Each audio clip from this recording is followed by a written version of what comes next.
ಗ್ರಾಮೀಣಾಭಿವೃದ್ಧಿ ಮತ್ತು ಪಂಚಾಯತ್ ರಾಜ್ ಇಲಾಖೆಯ ಸಚಿವ ಈಶ್ವರಪ್ಪ ವಿರುದ್ಧ 40% ಕಮಿಷನ್ ಪಡೆಯುತ್ತಾರೆ ಎನ್ನುವ ಆರೋಪ ಮಾಡಿ ನಾಪತ್ತೆಯಾಗಿದ್ದ ಗುತ್ತಿಗೆದಾರ ಸಂತೋಷ್ ಪಾಟೀಲ್ ಇಂದು ಉಡುಪಿಯ ಲಾಡ್ಜ್ನಲ್ಲಿ ಆತ್ಮಹತ್ಯೆ ಮಾಡಿಕೊಂಡ ಸ್ಥಿತಿಯಲ್ಲಿ ಪತ್ತೆಯಾಗಿದ್ದಾರೆ. ಉಡುಪಿಯ ಖಾಸಗಿ ಲಾಡ್ಜ್ನ ರೂಮ್ ನಂಬರ್ 207ರಲ್ಲಿ ಈತ ನೇಣು ಬಿಗಿದು ಆತ್ಮಹತ್ಯೆ ಮಾಡಿಕೊಂಡಿದ್ದಾರೆ. ಈ ಹಿಂದೆ ಪ್ರಧಾನಿ ಮೋದಿ ಹಾಗೂ ಕೇಂದ್ರ ನಾಯಕರಿಗೂ 40% ಕಮಿಷನ್ ಬಗ್ಗೆ ಪತ್ರ ಬರೆದಿದ್ದ ಸಂತೋಷ್, ನನ್ನ ಸಾವಿಗೆ ಈಶ್ವರಪ್ಪ ಅವರೇ ಕಾರಣ ಎಂದು ವಾಟ್ಸಪ್ನಲ್ಲಿ ಮಾಧ್ಯಮಗಳಿಗೆ ಸಂದೇಶವನ್ನ ಕಳಿಸಿದ್ರು. ಮಾಧ್ಯಮ ಪ್ರತಿನಿಧಿಗಳ ಮೊಬೈಲ್ಗೆ ನನ್ನ ಸಾವಿಗೆ ಸಚಿವ KS ಈಶ್ವರಪ್ಪ ಕಾರಣ ಎಂದು ವಾಟ್ಸಪ್ ಮೆಸೇಜ್ ಕಳಿಸಿ ನಾಪತ್ತೆಯಾಗಿದ್ರು. ನನ್ನ ಸಾವಿಗೆ ನೇರ ಕಾರಣ ಗ್ರಾಮೀಣಾಭಿವೃದ್ಧಿ ಸಚಿವರಾಗಿರುವ KS ಈಶ್ವರಪ್ಪ, ಇವರಿಗೆ ತಕ್ಕ ಶಿಕ್ಷೆ ಆಗಬೇಕು. ನನ್ನೆಲ್ಲ ಆಶೆಗಳನ್ನ ಬದಿಗೊತ್ತಿ ಈ ನಿರ್ಧಾರವನ್ನ ಮಾಡಿದ್ದೇನೆ. ನನ್ನ ಹೆಂಡತಿ ಮಗುವಿಗೆ ಸರ್ಕಾರ ಅಂದರೆ ಮಾನ್ಯ ಪ್ರಧಾನಮಂತ್ರಿಗಳು ಹಾಗೂ ಮಾನ್ಯ ಮುಖ್ಯಮಂತ್ರಿಗಳು ಹಾಗೂ ನಮ್ಮ ಹಿರಿಯ ಲಿಂಗಾಯತ ನಾಯಕರಾದ BS ಯಡಿಯೂರಪ್ಪನವರು ಸಹಾಯ ಮಾಡಬೇಕೆಂದು ಮನವಿಯನ್ನು ಕೂಡ ಮಾಡಿದರು. ಮಾಧ್ಯಮ ಮಿತ್ರರಿಗೆ ಕೋಟಿ ಕೋಟಿ ಧನ್ಯವಾದಗಳು. ನನ್ನ ಜೊತೆ ಬಂದ ನನ್ನ ಆಯರಾದ ಸಂತೋಷ್ ಮತ್ತು ಪ್ರಶಾಂತ್ಗೆ ನಾ ಪ್ರವಾಸ ಹೋಗೋಣ ಎಂದು ನನ್ನ ಜೊತೆಗೆ ಕರೆದುಕೊಂಡು ಬಂದಿದ್ದೇನೆ. ಅವರಿಗೆ ನನ್ನ ಸಾವಿನ ಬಗ್ಗೆ ಯಾವುದೇ ಸಂಬಂಧ ಇಲ್ಲ ಎಂದು ಡೆತ್ ನೋಟ್ನಲ್ಲಿ ಬರೆಯಲಾಗಿದೆ. ಬೆಳಗಾವಿಯ ಹಿಂಡಲಗ ಗ್ರಾಮದ ಗುತ್ತಿಗೆದಾರ ಮತ್ತು ಬಿಜೆಪಿ ಕಾರ್ಯಕರ್ತರು ಆಗಿರುವ ಸಂತೋಷ್ ಪಾಟೀಲ ಉಡುಪಿಗೆ ಪ್ರವಾಸದ ನಿಮಿತ್ತ ಇಬ್ಬರು ಸ್ನೇಹಿತರೊಂದಿಗೆ ಬಂದಿದ್ದರು. ನಿನ್ನೆ ರಾತ್ರಿ ಲಾಡ್ಜ್ನಲ್ಲಿ ಒಂದು ಕೋಣೆಯಲ್ಲಿ ಇವರು, ಮತ್ತೊಂದು ಕೋಣೆಯಲ್ಲಿ ಮತ್ತಿಬ್ಬರು ವಾಸ್ತವ್ಯವನ್ನು ಹೂಡಿದ್ರು. ಇಂದು ಬೆಳಿಗ್ಗೆ ಈ ಪ್ರಕರಣ ಬೆಳಕಿಗೆ ಬಂದಿದೆ.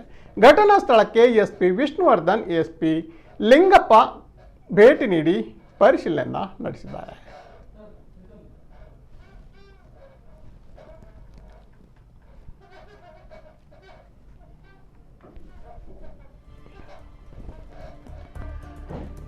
ಇನ್ನು ಈ ಕುರಿತಂತೆ ನಮಗೆ ಹೆಚ್ಚಿನ ಮಾಹಿತಿಯನ್ನು ನೀಡ್ತಾರೆ ಉಡುಪಿಯ ವರದಿಗಾರರಾಗಿರುವಂತಹ ಪ್ರಮೋದ್ ಸುವರ್ಣ ಅವರು. ಪ್ರಮೋದ್, ನಮಸ್ತೆ.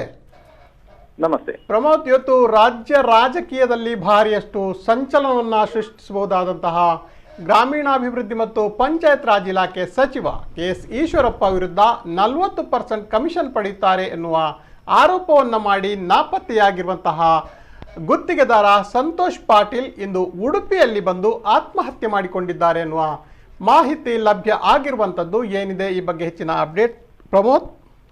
ಖಂಡಿತವಾಗಿಯೂ ಉಡುಪಿಯ ಏನು KSRTC ಬಸ್ ಸ್ಟ್ಯಾಂಡ್ ಬಳಿಯ ಏನು ಶಾಂಭವಿ ಲಾಡ್ಜ್ ಅಲ್ಲಿ ಏನು ಸಂತೋಷ್ ಪಾಟೀಲ್ ಅವರು ಆತ್ಮಹತ್ಯೆ ಮಾಡ್ಕೊಂಡಿದ್ದಾರೆ. ಅವರು ನಿನ್ನೆ ಸಂಜೆ ಬಂದು ಈ ಒಂದು ಲಾಡ್ಜ್ ಅಲ್ಲಿ ತಮ್ಮ ಸ್ನೇಹಿತರ ಜೊತೆಗೆ ಬಂದು ಇವತ್ತು ಅಲ್ಲಿ ಏನು ರೂಮ್ ಅನ್ನು ಬುಕ್ ಮಾಡ್ಕೊಂಡು ಅಲ್ಲಿ ಉಳಿದುಕೊಂಡಿದ್ದಾರೆ. ಸ್ನೇಹಿತರು ಒಟ್ಟಿಗೆ ಇದ್ರು. ಅವರು ಪಕ್ಕದ ರೂಮ್ ಅಲ್ಲಿ ಅವರು ಅಲ್ಲಿ ಉಳ್ಕೊಂಡಿದ್ದಾರೆ. ಇವರು ಒಬ್ಬರೇ ಕೊನೆಯಲ್ಲಿ ಉಳ್ಕೊಂಡಿದ್ದಾರೆ ಅನ್ನೋದು ಮಾಹಿತಿ ಲಭ್ಯ ಆಗ್ತದೆ.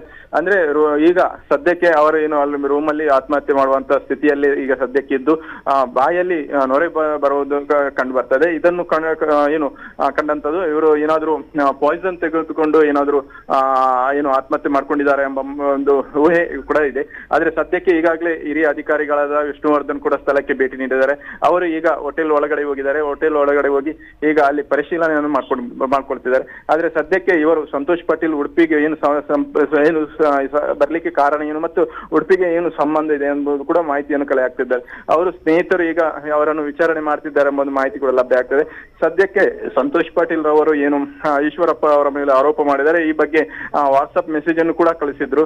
ಆ ಹಿನ್ನೆಲೆಯಲ್ಲಿ ಅವರ ಲೊಕೇಶನ್ ಕೂಡ ಉಡುಪಿಯನ್ನು ತೋರಿಸ್ತಿತ್ತು ಎಂಬ ಮಾಹಿತಿ ಕೂಡ ಲಭ್ಯ ಆಗ್ತಿತ್ತು. ಆ ಹಿನ್ನೆಲೆಯಲ್ಲಿ ಇವತ್ತು ಏನು ಉಡುಪಿಯ ಈ ಒಂದು KSRTC ಬಸ್ ಸ್ಟ್ಯಾಂಡ್ ತಂಗುದಾಣದ ಬಳಿ ಇರುವಂತಹ ಈ ಒಂದು ಶಾಂಭವಿ ಲಾಡ್ಜ್ ಅಲ್ಲಿ ಇವತ್ತು ಆತ್ಮಹತ್ಯೆ ಮಾಡಿಕೊಂಡ ಸ್ಥಿತಿಯಲ್ಲಿ ಇವರ ಶವ ಪತ್ತೆಯಾಗಿದೆ ಅಂತ ಹೇಳ್ಬೋದು. ನಾವು ಈ ಹಿಂದೆ ಗಮನಿಸಿದಂತೆ ಈಗ ಸಂತೋಷ್ ಪಾಟೀಲ್ ಅವರು ಆರೋಪ ಮಾಡಿದ ಮೇಲೆ 40% ಕಮಿಷನ್ ಅನ್ನ ಇವರು ಪಡೀತಿದ್ದಾರೆ ಅಂತ ಹೇಳಿದ ಮೇಲೆ ಅವರೇ ಖುದ್ದಾಗಿ ಎಲ್ಲ ಮಾಧ್ಯಮಗಳಿಗೆ ನಾನು ಆತ್ಮಹತ್ಯೆ ಮಾಡಿಕೊಳ್ತಾ ಇದ್ದೇನೆ, ನನ್ನ ಸಾವಿಗೆ ಈಶ್ವರಪ್ಪ ಅವರೇ ಕಾರಣ ಆಗ್ತಾರೆ ಅಂತೇಳಿ ಎಲ್ಲ ಮಾಧ್ಯಮಗಳಿಗೂ ವಾಟ್ಸಪ್ ಸಂದೇಶವನ್ನು ಕಳಿಸಿದ್ರು. ಅಲ್ಲದೆ ಅಲ್ಲಿ ಪೊಲೀಸರು ಕೂಡ ಇವರ ಲೊಕೇಶನ್ ಅನ್ನ ಟ್ರೇಸ್ ಮಾಡ್ತಾ ಇದ್ರು, ಇವರು ಎಲ್ಲಿದ್ದಾರೆ ಅಂತ ಹೇಳಿ ಗೊತ್ತಾಗ್ತಾ ಇರಲಿಲ್ಲ. ಹೀಗಿರುವಾಗ ಇವರ ಒಟ್ಟಿಗೆ ಬಂದವರು ಅವರ ಬಗ್ಗೆ ಹೆಚ್ಚಿನ ನಿಗಾ ವಹಿಸಬೇಕಿತ್ತಲ್ಲ, ಇವರು ಯಾಕೆ ಬೇರೆ ಬೇರೆ ರೂಮ್ನಲ್ಲಿ ಮಲಗಿಕೊಂಡ್ರು ಅನ್ನೋದು ಒಂದು ಪ್ರಶ್ನೆ ಪ್ರಮೋದ್.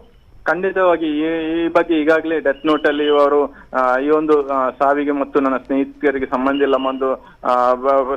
ಒಂದು ಮಾಹಿತಿಯನ್ನು ಬರೆದಿದ್ದಾರೆ ಎಂಬ ಒಂದು ಮಾಹಿತಿ ಕೂಡ ಲಭ್ಯ ಆಗ್ತದೆ.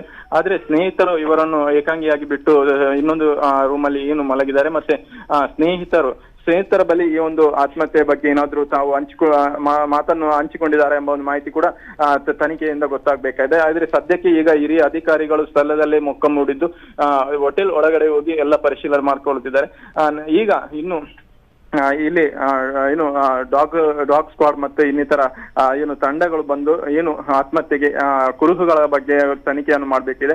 ಈ ಬಗ್ಗೆ ಈಗಾಗಲೇ ಹಿರಿಯ ಅಧಿಕಾರಿಗಳು ಒಳಗಡೆ ಪರಿಶೀಲನೆಯನ್ನು ಮಾಡ್ಕೊಂಡು ಬರ್ತಿದೆ. ಈಗ ಏನು ವಿಷ್ಣುವರ್ಧನ್ ಇವರದ ವರಿಷ್ಠ ಪೊಲೀಸ್ ವರಿಷ್ಠರಿಗೆ ಹೊರಗಡೆ ಬಂದು ಮಾಧ್ಯಮಕ್ಕೆ ಎಲ್ಲ ಮಾಹಿತಿಯನ್ನು ಕೊಡ್ತೀನಿ ಎಂಬ ಒಂದು ಮಾತನ್ನು ಕೂಡ ಹೇಳಿದ್ದಾರೆ. ಈಗ ಸದ್ಯಕ್ಕೆ ಈಗ ಒಳಗಡೆ ಏನು ಪರಿಶೀಲನೆ ಆಗ್ತಿದೆ ಅಂತ ಹೇಳ್ಬೋದು. ಈ ಪರಿಸ್ಥಿತಿಯನ್ನು ಗಮನಿಸುವಾಗ ತಾವು ವಿಶ್ಲೇಷಣೆ ಮಾಡಿದಂತೆ ಈ ಒಂದು ಸಂಗತಿ ಅಂದ್ರೆ ಸಂತೋಷ್ ಪಾಟೀಲ್ ಅವರು ಆತ್ಮಹತ್ಯೆ ಮಾಡಿಕೊಂಡಿರುವಂತಹ ಪ್ರಕರಣವನ್ನ ಗಮನಿಸಿದ್ರೆ ರಾಜಕೀಯ ಒಂದು ಇದರಲ್ಲಿ ಏನಾದರೂ ಸಂಚಲನವನ್ನ ಸೃಷ್ಟಿಸಬಹುದಾ? ಯಾರಾದರೂ ಏನಾದರೂ ರಾಜಕೀಯ ನಾಯಕರು ಹೇಳಿಕೆಗಳನ್ನ ಕೊಟ್ಟಿದ್ದಾರಾ ಪ್ರಮೋದ್? ಖಂಡಿತವಾಗಿಯೂ ಇಷ್ಟರ ತನಕ ಯಾವುದೇ ಒಂದು ರಾಜಕೀಯ ಮುಖಂಡರು ಸ್ಥಳಕ್ಕೆ ಇಲ್ಲಿ ಬಂದಿಲ್ಲ. ಆದ್ರೆ ಮುಖ್ಯಮಂತ್ರಿಗಳು 2 ದಿವಸ ಈ ಒಂದು ಏನು ಉಡುಪಿ ಜಿಲ್ಲೆ ಪ್ರವಾಸದಲ್ಲಿದ್ರು. ಇಂದು ಬೆಳಿಗ್ಗೆ ಇಲ್ಲಿಂದ ಉಡುಪಿಯಿಂದ ಅವರು ತೆರಳಿದ್ರು. ಆದ್ರೆ ಅದರ ನಂತರ ಈ ಘಟನೆ ಏನು ಬೆಳಕಿಗೆ ಬಂದಿದೆ. ಅಂದ್ರೆ ಈಗ ಪೊಲೀಸ್ ಅಧಿಕಾರಿಗಳು ಇನ್ನು ತನಿಖೆ ಮಾಡಿ ಈ ಬಗ್ಗೆ ಮಾಹಿತಿಯನ್ನು ನೀಡುತ್ತಿದ್ದಾರೆ. ಆದ್ರೆ ಈಗ ಅಧಿಕಾರಿಗಳು ಹೆಚ್ಚಿನ ಸಂಖ್ಯೆಯಲ್ಲಿ ಹಿರಿಯ ಅಧಿಕಾರಿಗಳು ಸ್ಥಳಕ್ಕೆ ಬರ್ತಾ ಇದ್ದಾರೆ. ಆದ್ರೆ ಈ ಒಂದು ಏನು ಉಡುಪಿಯ KSRTC ಬಸ್ ಸ್ಟ್ಯಾಂಡ್ ಸಮೀಪ ಇರುವಂತಹ ಈ ಒಂದು ಶಾಂಭವಿ ಲಾಡ್ಜ್ ಅಲ್ಲಿ ಬಂದವರು ಏನು ತಂಗಿದ್ದಾರೆ ಮತ್ತೆ ಉಡುಪಿಗೆ ಎಲ್ಲೆಲ್ಲಿ ಓಡಾಟ ಮಾಡಿದ್ದಾರೆ, ಯಾರನ್ನೆಲ್ಲ ಇಲ್ಲಿ ಸಂಪರ್ಕಿಸಿದ್ದಾರೆ ಎಂಬ ಒಂದು ಮಾಹಿತಿಯನ್ನು ಕೂಡ ಕಲೆ ಹಾಕ್ತಿದ್ದಾರೆ ಅಂತ ಹೇಳ್ಬೋದು. ಎಸ್, ಧನ್ಯವಾದಗಳು ಪ್ರಮೋದ್. ಇದು ನಮ್ಮ ಉಡುಪಿಯ ಪ್ರತಿನಿಧಿ ಪ್ರಮೋದ್ ಸುವರ್ಣ ಅವರು ನೀಡ್ತಿರುವಂತಹ ಹೆಚ್ಚಿನ ಅಪ್ಡೇಟ್ಗಳು. 40% ಕಮಿಷನ್ ಪಡೆಯುತ್ತಾ ಇದ್ದಾರೆ ಗ್ರಾಮೀಣಾಭಿವೃದ್ಧಿ ಸಚಿವ ಅಂತ ಆಗಿರುವಂತಹ ಈಶ್ವರಪ್ಪ ಅವರು 40% ಕಮಿಷನ್ ಪಡೆಯುತ್ತಿದ್ದಾರೆ ಎನ್ನುವ ಆರೋಪವನ್ನು ಮಾಡಿ ನಾಪತ್ತೆ ಆಗಿದ್ರು ಗುತ್ತಿಗೆದಾರ ಸಂತೋಷ್ ಪಾಟೀಲ್ ಅವರು ಇದೀಗ ಇಂದು ಬೆಳಿಗ್ಗೆ ಅವರ ಶವ ಉಡುಪಿಯ ಲಾಡ್ಜ್ನ ಒಂದರಲ್ಲಿ ಪತ್ತೆ ಆಗಿರುವಂಥದ್ದು. ಬಹಳಷ್ಟು ನಿಗೂಢತೆಯನ್ನು ಈ ಒಂದು ಪ್ರಕರಣ ನಮಗೆ ಕಾಣಿಸ್ತಾ ಇದೆ. ಮುಖ್ಯವಾಗಿ ಇದೀಗ ಹಿರಿಯ ಪೊಲೀಸ್ ಅಧಿಕಾರಿಗಳು ಅಲ್ಲಿ ಭೇಟಿ ನೀಡಿ ತನಿಖೆಯನ್ನು ಶುರು ಮಾಡಿದ್ದಾರೆ. ಡಾಗ್ ಸ್ಕ್ವಾಡ್ ಕೂಡ ಬಂದಿದೆ. ಹೆಚ್ಚಿನ ಮಾಹಿತಿಯನ್ನು ಕಲೆ ಹಾಕಲಾಗ್ತಿದೆ. ಇನ್ನು ಸ್ಥಳಕ್ಕೆ SP ವಿಷ್ಣುವರ್ಧನ್ ಹಾಗೂ ASP ಸಿದ್ದಲಿಂಗಪ್ಪ ಅವರು ಕೂಡ ಭೇಟಿ ನೀಡಿ ಅಲ್ಲಿ ತನಿಖೆಯನ್ನು ಕೈಗೊಂಡಿದ್ದಾರೆ. ಇನ್ನು ಅವರು ಹೊರಬಂದ ಮೇಲಷ್ಟೇ ಹೆಚ್ಚಿನ ಮಾಹಿತಿ ನಮಗೆ ಲಭ್ಯ ಆಗಬೇಕಿರುವಂಥದ್ದು.